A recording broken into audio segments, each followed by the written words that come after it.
Camera पे खुले कहिए कि वर्तमान में हमको मिथिला राज नहीं चाहिए। अगर कल तो आपको बिहारी होने पे शर्म आती थी कि आप कहते थे कि हाँ, मुझे सही बिहारी बात, मत कहिए, मुझे मैथिल कहिए। सही बात है कि बिहार में अगर सबसे ज्यादा कोई इलाका पिछड़ा हुआ है तो मिथिला है, और मिथिला के सीमांत जिला सीमांचल है। लिटरेसी रेट में आप देखेंगे बिहार में तो यही शिवहर, सहरसा, ये सबसे ज्यादा पीछे हैं। जो अनूप आज से 15 दिन पहले सिर्फ मिथिला की बात कर रहे थे कि मिथिला में पलायन हो रहा है, आज वो अनूप पूरे बिहार की बात कर रहे हैं। ये तो अच्छी बात है ना। अनूप के मिथिला के लोग कहाँ एक्सेप्ट करके नेता में आए। हम अगर चुनाव में खड़ा हुई मिथिला मैथिली के मुद्दा पर 5,000 में वोट नहीं गिरते। अहाँ के पीछे तो पूरा मिथिला चलते रहे, जे भी चले दिल्ली मुंबई में रह वाला मैक्सिमम लोग रहे। प्रशांत किशोर तो खुला मन से कहलखिन ये जे हम मिथिला राज का अलग करे के सपोर्ट बने। जी बात ई है कि भाई प्रशांत किशोर जी के जो विजन है वो विजन देखला के बाद हम सब कहलिए कि नहीं ब्रॉडर स्तर पर संघर्ष किया जाए। दरभंगा में गेट बना है, गेटवे ऑफ एम्स, और क्या जे जीविका दीदी बिहार से बाहर कहियो नहीं गेलखिन, वो बिहार के जैसे ठेकेदारी लौका पूरा बिहार के जैसे जनता के गुमराह करवा दिलखिन, भविष्य के सौदा को दिलखिन 5,000 में। एमएसयू में पहली बात तो धन का हिसाब दिया जाता था, और ये गबन वाला आरोप जो है एमएसयू ही नहीं मिथिला आंदोलन पे भी लगता रहता है, ये गलत है। मिथिला आंदोलन में ज्यादा चंदा आता ही नहीं है। ठगने के लिए कहाँ आए? हम सत्ताधारी पार्टी में नहीं आए हैं भाई साहब, हमने ऐसे दल को ज्वाइन किया है जिसकी सर बिहार में 0 सीट है। ललित यादव से काहे इतनी परेशानी है? अपराधी है इसलिए परेशानी है, गोपाल जी ठाकुर कुछ काम नहीं करता इसलिए परेशानी है। और मिथिला के लोग कहते हैं कि भाजपा मिथिला हितैषी है, भाजपा मिथिला का ख्याल रखती है, तो वही तो हम समझाने लोगों को आए हैं कि भाई साहब जब तक भाजपा सरकार में है मिथिला का कुछ नहीं होने वाला है। नमस्कार, जन मुद्दा देख रहे हैं आप, मैं आपके साथ विमलेंदु सिंह। आज हमारे साथ जन स्वराज के नेता है अनूप मैथिल। शायद यदि इनका इंटरव्यू आज से 5-10 दिन पहले भी हम करते तो इनका परिचय कुछ और देते हैं।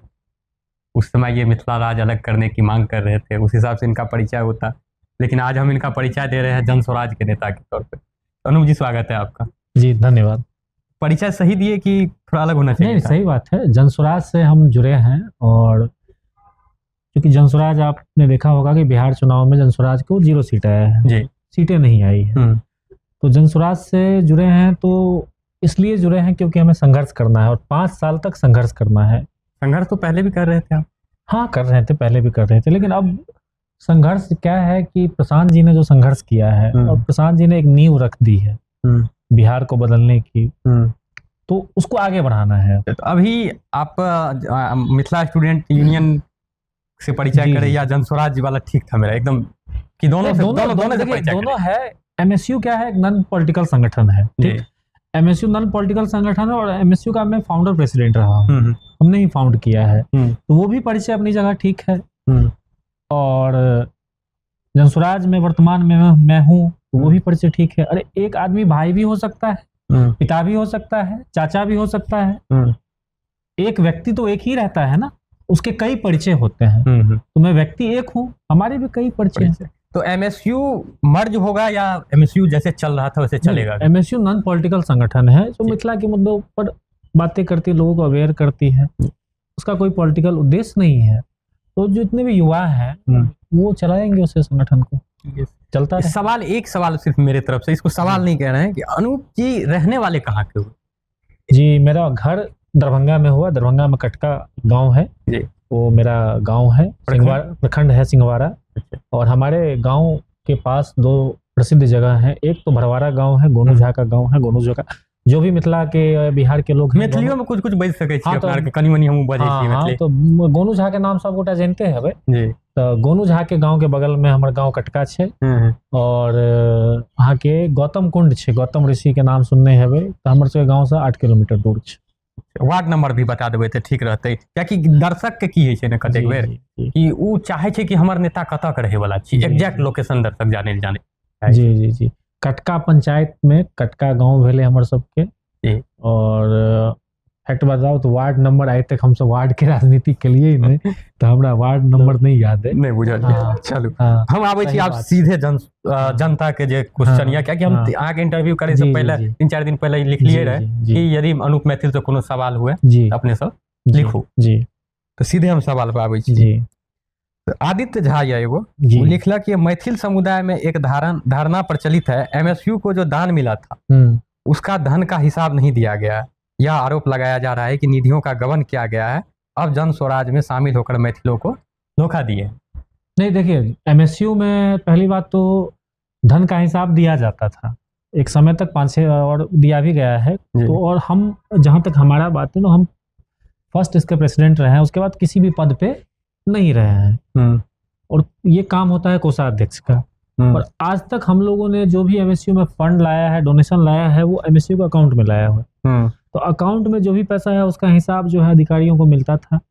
जहां तक मुझे याद है कि 21-22 तक तो जब हम लोग सक्रिय थे तो हिसाब जाता था।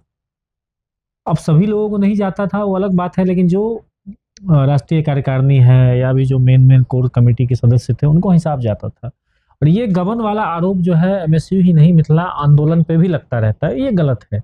मिथिला आंदोलन में ज्यादा चंदा आता ही नहीं है, फंड का बहुत अभाव रहता है, लोग देते नहीं है। 2-4 रुपया ही यदि हम कोई फंड दिया है तो उसको जानने का तो अधिकार है कि हमारा पैसा कहाँ। वही कह रहा हूँ कि जो भी पैसा अकाउंट पे आया है उसका तो हिसाब है जी, उसका हिसाब है और उसका हिसाब दिया भी गया है। हाँ, एक समय ये था कि पब्लिकली उस हिसाब को पब्लिक किया जाता था, धीरे धीरे ये बंद हो गया, लेकिन इंटरनल जो है हिसाब हमेशा दिया जाता था।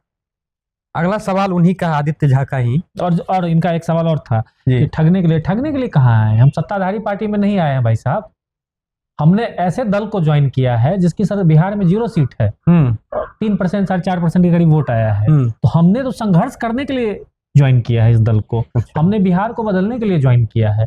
हम ठगने के लिए, तब आप समझते हैं कि हमने मिथिला को ठगा है या मैथिली को ठगा है या किसी और को ठगा है, जब ये दल सत्ता में आ जाती और सत्ता का लाभ उठाने के लिए अगर हम जुड़ते, तब आप कह सकते थे कि हमने लोगों को ठगा है। हमने तो यहाँ पे जो ज्वाइन किया है, तो कई लोग तो कहते हैं हमें कि आप कहाँ ज्वाइन कर रहे हैं, कोई भविष्य ही नहीं है। तो यहाँ पे ऐसा तो नहीं है कि हमारा भविष्य बन गया। और अगर कुछ यहाँ पे हम कुछ करेंगे, बनेंगे भी, तो वो संघर्ष के बदौलत बनेंगे। 5 साल 10 साल संघर्ष करना होगा। तो जितना ज्यादा हम संघर्ष करेंगे उतना वापस में हमें नहीं मिलने वाला है। लेकिन हम अपने समाज के लिए काम कर रहे हैं कि नहीं, समाज को बदलना है।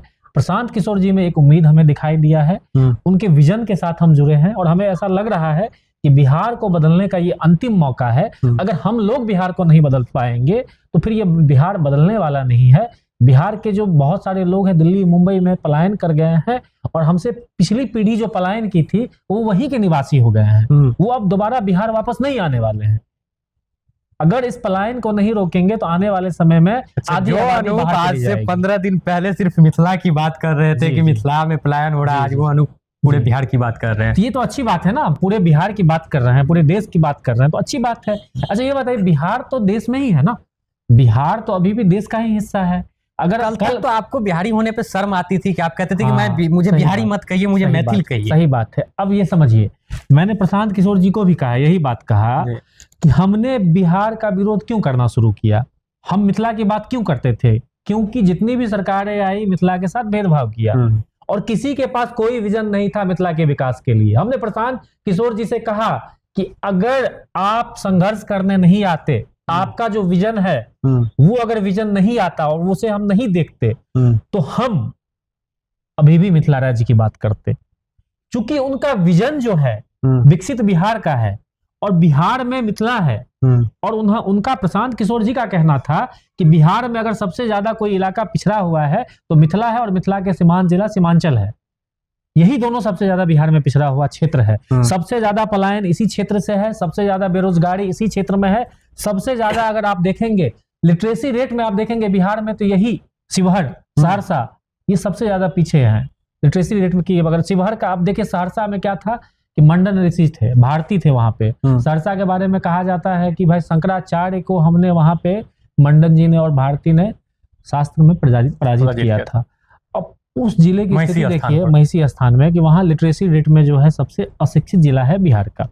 आप पूरे देश में देखिएगा, शिवहर जो है आप देखिएगा पर कैपिटा इनकम में जो है शिवहर, प्रति व्यक्ति आमदनी शिवहर का सबसे कम है, और बिहार में तो सबसे कम है, देश में भी सबसे टॉप। फिर हम आवे इस सवाल पर, नहीं तो इंटरव्यू हो जाए बहुत लंबा। जी अनुपे बात इच है कि भाई प्रशांत किशोर जी के जो विजन है, वो विजन देखला के बाद हम सब कहलिए कि नहीं, ब्रॉडर स्तर पर संघर्ष कैल जाए। और चूंकि व्यवस्था परिवर्तन बिहार में 35 साल से नहीं भेले है, एक के पार्टी सत्ता में वो अबै छै, तो व्यवस्था परिवर्तन जखन हेतै तखने मिथिला के विकास हेतै, खाली हल्ला केला से नहीं हेतै विकास। तो पूरा बिहार में व्यवस्था परिवर्तन हेतै और सबसे ज्यादा विकास मिथिला क्षेत्र के हेतै, तैं हम सब जोड़लिए। आदित्य जी पूछे फिर जी कि अपने जब प्रशांत किशोर तो खुला मन से कहलखिन ये जे हम मिथिला राज्य का अलग करे के सपोर्ट बने, जी केना समन्वय? प्रशांत किशोर जी के कहनाम छलैया कि अखन जे समय छै, चूंकि बिहार में जे शासन व्यवस्था छै, केंद्र में जे शासन व्यवस्था छै, ओकरा पास बहुमत छै, वो चाहे तो मिथिला राज्य बना सकैया, लेकिन वो 15 साल से तो नहीं बना रहल छै, 11 साल से आ 25 साल से सत्ता में छै, इहो नहीं किछ कर रहल छै। तो प्रशांत जी के कहनाम छलैया कि अलग अलग जे हम अहाँ से प्रयास करब, ओइसे नीक छै जे एक भऽ कऽ पहले प्रयास करी, एक भऽ कऽ प्रयास कऽ कऽ पहले डेवलप करी, बाद में देखियो बहुत बड़का बिहार के आबादी छै, 12 करोड़ बिहार के आबादी छै, 26 करोड़ यूपी के आबादी छै, तो अतेक बड़का बड़का राज्य नहीं हेबाक चाही सही में भी। लेकिन वर्तमान में स्थिति की छै कि अगर अहाँ देख लियो तो मिथिला के आइ अलग कह दियो तो मिथिला के नेता के ललित यादव, मिथिला के नेता के संजय सरावगी, मिथिला के नेता के बाल गोपाल जी ठाकुर, ई नेता सबके हाथ में सत्ता जेतै तो झारखंड से बदतर स्थिति भ जेतै। तो मिथिला के नेता तो अनुपो न भए सकैत रहे, अनूप के मिथिला के लोग कहाँ एक्सेप्ट केलकै नेता में। आइ हम अगर चुनाव में खड़ा होइए मिथिला मैथिली के मुद्दा पर 5,000 हमरा वोट नहीं एतै, केना कहै छी? एकदम सही बात कह रहल छी, वोट नहीं एतै। अहाँ के पीछे तो पूरा मिथिला चलैत रहे अलग करै ले, जे भी छले ओ दिल्ली मुंबई में रहै वाला मैक्सिमम लोग रहै छले। दिल्ली जेना प्रशांत किशोर जी के सबसे ज्यादा समर्थक छै, प्रशांत किशोर जी किया हारलखिन है? जतेक बिहार के लोग पढ़ल लिखल लोग शिक्षा लगे ले पलायन केलकै, बेरोजगारी के कारण पलायन केलकै, वो सब प्रशांत किशोर जी के समर्थक। लेकिन सब वोट देवे ला तो नहीं आबि सकै छथिन, एक दिन के छुट्टी भी नहीं दै छै। अहाँके मालूम है 5,000 10,000 15,000 जे कमा रहल छै शहर में, ओकरा छुट्टी नहीं मिलै छै, तो वोट देवे ला नहीं आबि पेलखिन ओ। आ इम्हर गाँव घर में की भेलै, जीविका दीदी के बहाने अहाँके वोट खरीद लेल गेलै। जे जीविका दीदी बिहार से बाहर कहियो नहीं गेलखिन, वो बिहार के जैसे से ठेकेदारी लऽ कऽ पूरा बिहार के जैसे जनता के गुमराह करवा देलखिन, भविष्य के सौदा कऽ देलखिन 5,000 में। या भेलै नहीं हो कि जे दीपिका दीदी बिहार से बाहर कहियो नहीं गेलखिन, जिनका बिहार के बाहर के चीज पता नहीं छै, बिहार के लोग के साथ केना शोषण होइ छै, केना बिहार के लोग के बाहर में रह के ऐसे अपमान झेला पड़े छै, ओ जीविका दीदी बिहार के भविष्य तय केलखिन 5,000 10,000 रुपया लऽ कऽ सरकार से। प्रशांत रंजन जी लिखे छथिन कि अलग मिथिला प्रांत यदि आप बनाने वाले थे तो इसके लिए कोई 5 ठोस उपलब्धि गिनाए या बनाने वाले हैं? नहीं, वो तो पहले रहबे करे कि भाई जे कहलो मुद्दा छलैया कि भाई बेरोजगारी छलैया, शिक्षा छलैया, शिक्षा के स्थिति खराब छलैया, पलायन छलैया, रिसोर्स के सही से यूटिलाइजेशन नहीं भ रहल छलैया, जे मिथिला के पास रिसोर्स छै यहाँ के, तो ई सब मुद्दा छलैया। कुछ रिसोर्स गिनबेबै मिथिला के? अरे भाई सबसे बड़का तो मैन पावर रिसोर्स छै हमर यहाँ के, मैन पावर रिसोर्स छै, रिसोर्स के कहाँ उपयोग भ रहल? पानी छै यहाँ के, पानी में आई यहाँ 15 साल पहले कल्पना करै छलै कि पानी खरीद के पीबऽ पड़त। मिथिला में पानी अहाँ देखियो, पानी के कतेक बर्बादी भ रहल छै कि बाढ़ 6 महीना बाढ़ रहे छै, 6 महीना सुखाड़ रहे छै। लेकिन ई सब चीज प्रशांत किशोर जी के विजन में छै, शामिल छै कि हमरा ई काज करऽ के। हुनकर का नाम छै मिथिला, सबसे ज्यादा मिथिला के जरूरत छै। तो हम सब एलिया तो निश्चिंत रहो, मिथिला के लऽ कऽ सेंट्रिक नीति भी बनते, रणनीति भी बनते, अब मिथिला हित से कखनो भी कोनो भी प्रकार के समझौता नहीं है। अगला सवाल सृजन स्वरूप है, वो लिखते हैं कि मिथिला हर साल बाढ़ से तबाह होता है, अलग राज्य बनने के बाद आप कौन सा ठोस और दीर्घकालिक बाढ़ प्रबंधन मॉडल लागू करेंगे जो बिहार सरकार नहीं कर पाई है अभी तक? देखियो मिथिला वहाँ के सबसे बड़का बात है, बाढ़ के समस्या के समाधान अहाँ के मालूम है जो तब तक नहीं हो सके जब तक केंद्र सरकार नहीं चाहते। बिहार सरकार में अगर हम कही चाहे प्रशांत किशोर जी के सरकार भी बन जाए तो ओकर परम स्थायी सॉल्यूशन नहीं भ सकै छै। हाँ, इरिगेशन ले अहाँ के बहुत सारा नहर बनायल जेतै, बहुत सारा काज कयल जेतै, पानी के रिसोर्स राखल जाए, उ ले काज कयल जेतै, लेकिन ई परमानेंट सॉल्यूशन नेपाल से हेतै। इंटरनेशनल मुद्दा छै यहाँ के, जब तक नेपाल गवर्नमेंट और इंडियन गवर्नमेंट मिलकर एकर सॉल्यूशन नहीं करते, डैम नहीं जब तक बनते नेपाल में, तब तक ई बाढ़ के मुद्दा के कोनो समाधान नहीं छै। नेता वाला बात छै जे हम समाधान कऽ देब, वो फेकनाइ अलग बात छै, लेकिन ई कोनो राज्य सरकार के मुद्दा नहीं छै, ई केंद्र सरकार के मुद्दा छै। और हमरा सबके बड़ा दुख है कि 11 साल से सरकार छै कहै छै मिथिला हेतै सीसी, आइ तक एहि पर कोनो काज नहीं कऽ पेलैया, ठोस परिणाम नहीं एलैया। भाई पानि कहाँ से अबै छै बाढ़ि में? बाढ़ि जे अपन मिथिला में अबै छै या बिहार में अबै छै, कतऽ से अबै छै पानि? वो नेपाल से पानि छोड़ल जाइ छै मानसून के समय में, जखन भारी बारिश होइ छै पहाड़ी इलाका में तो सारा पानि अहाँ के छोड़ल जाइ छै, अचानक फिर फ्लड आबि जाइ छै। तो भाई जब तक ओतऽ सॉल्यूशन नहीं हेतै तब तक केना हेतै एकर कोनो भी काज? तो बाढ़ के सॉल्यूशन तो अहाँ के केंद्रीय सरकार के पास छै, और केंद्र सरकार चाहते सॉल्यूशन भ जेतै, और केंद्र चाहै नहीं छै से मिथिला राज्य की कोनो भी राज्य बन जाए, एकर समाधान केंद्र के पास छै बाढ़ के समस्या एकदम केंद्र के। लेकिन राज्य बने के बाद तो ओकरा अलग से अहाँ सब कुछ प्लान रहे कि सरकार से की वार्तालाप करल जेतै केंद्र सरकार से? नहीं, केंद्र देखियो बिहारो सरकार चाहे तो करवा सकैया, जेना बिहार में 40 गो सांसद छै, बिहार के समर्थन से सरकार चल रहल छै, अगर दबाव बनायल जेतै तो भ सकै छै, लेकिन सरकार के कोनो मतलब नहीं छै। वर्तमान में जो सरकार छै कोनो मिथिला से सर पटना से मतलब नहीं छै। अहाँ देखियो पटना राजधानी, अहाँ लखनऊ जाके देखियो उत्तर प्रदेश के राजधानी कतेक ऑर्गेनाइज रूप से लगे छै। मोदी जी तो बार बार चर्चा करते हैं कि मिथिला मोदी जी सब पार्टी चर्चा के पार्टी छै, खाली चर्चा करे छै, सिर्फ चर्चा पार्टी बस फुइस कहै छै, फुइस बजना है पार्टी सब बड़का फुइसे खाली बजे छै पार्टी। देखियो सवाल तो बहुत गड़ा करलक है, लेकिन बहुत लंबा हो जाता है इंटरव्यू। एक लास्ट सवाल ले यहाँ से जी। विवेक बिष्ट लिखते हैं, क्या जनस्वराज में शामिल होने के बाद अलग मिथिला राज्य की मांग बंद करेंगे या अभी भी कर रहे हैं आप? हम की कहलौं कि अलग मिथिला राज्य के बने थे, केंद्र सरकार बने थे। अलग मिथिला राज्य बनाएगी केंद्र सरकार। केंद्र सरकार में किसकी सरकार है? भाजपा की सरकार है। और मिथिला के लोग कहते हैं कि भाजपा मिथिला हितैषी है, भाजपा मिथिला का ख्याल रखती है। तो वही तो हम समझाने लोगों को आए हैं कि भाई साहब जब तक भाजपा सरकार में है मिथिला का कुछ नहीं होने वाला है। अब अलग राज्य की बात छोड़िए, मैथिली अकादमी बंद कर दिया गया, वो भी जो है अनूप मैथिल जो है वो क्या अभी मांग कर रहे हैं? हमारा एकदम स्टैंड है कि मिथिला राज्य से पहले हमें मिथिला में ईमानदार नेता जो है पहले पैदा करना होगा, नहीं तो मिथिला राज्य का हाल झारखंड वाला होने वाला है। अगर ललित यादव ये सब नेता वाली बात अगर वही तो नाम लेके कर, अगर ललित यादव जैसे नेता मिथिला राज्य का नेतृत्व करेंगे तो नहीं चाहिए ना मिथिला राज्य। पहले नेता बने, ईमानदार नेता बने, उसके बाद राज्य चाहिए। तो झारखंड वाला हाल हो जाए। जनस्वराज के साथ नेता खोजने के लिए निकले हैं, ईमानदार विकल्प पैदा करने के लिए निकले हैं कि ईमानदार विकल्प मिथिला ही नहीं पूरे बिहार में अगर मिलेगा तो निश्चित रूप से बिहार का विकास, मिथिला का विकास, मगध का विकास, भोजपुर का विकास होगा। नहीं तो जो अगर आज राज्य बना दिया जाए आज के डेट में, तो कौन उस पर रूल करेंगे? वो तो देखिए, ललित यादव, गोपाल जी ठाकुर। ललित यादव से काहे इतनी परेशानी? अपराधी है इसलिए परेशानी है। गोपाल जी ठाकुर कुछ काम नहीं करता इसलिए परेशानी है, सीधी बात है। ललित यादव कोई जो है विकास पुरुष है क्या? गोपाल जी ठाकुर कोई विकास पुरुष है क्या?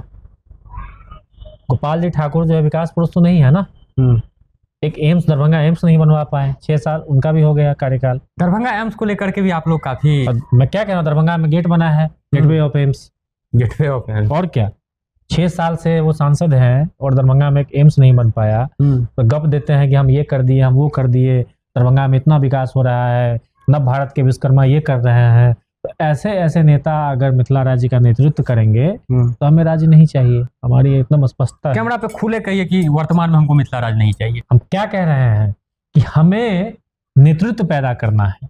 अगर ललित यादव और गोपाल जी ठाकुर जैसे नेता हमारे मिथिला राज्य का नेतृत्व करेंगे तो हमें नहीं चाहिए, तब अभी ठीक है, इससे भी बिहार में ठीक है। मैंने क्या कहा कि अगर ललित यादव और गोपाल जी ठाकुर जैसे नेता होंगे तो हम अभी ठीक है, इससे भी खराब स्थिति। आपके नजर में कोई नेता मिथिला में नेता नहीं, मिथिला में के बिहार में ही नेता नहीं है कोई। एक ही उम्मीद है, प्रशांत किशोर जी। हमें लग रहा है प्रशांत किशोर जी बहुत सारे युवाओं को राजनीति में लाएंगे और जिस नेतृत्व की हम बात कर रहे हैं वो समय लगेगा लेकिन मिलेगा मिथिला को। अनूप मैथिल के अभी कोई जनस्वराज में दायित्व में है या बस सिर्फ पार्टी की सदस्यता ग्रहण? नहीं, हम दायित्व में है, बिल्कुल दायित्व में है। प्रशांत किशोर जी ने हमें दायित्व दिया है कि पूरे बिहार में घूम घूम कर संगठन बनाइए, लोगों को जोड़िए, बिहार के मुद्दे पे आंदोलन करिए और एक कार्यकर्ता की तरह काम करिए। तो कार्यकर्ता के रूप में हमें दायित्व मिला है, बिहार में जाना है, लोगों के लिए काम करना है, और कार्यकर्ता से बड़ा कोई दायित्व होता नहीं है। ठीक है, बहुत बहुत धन्यवाद। धन्यवाद आपका।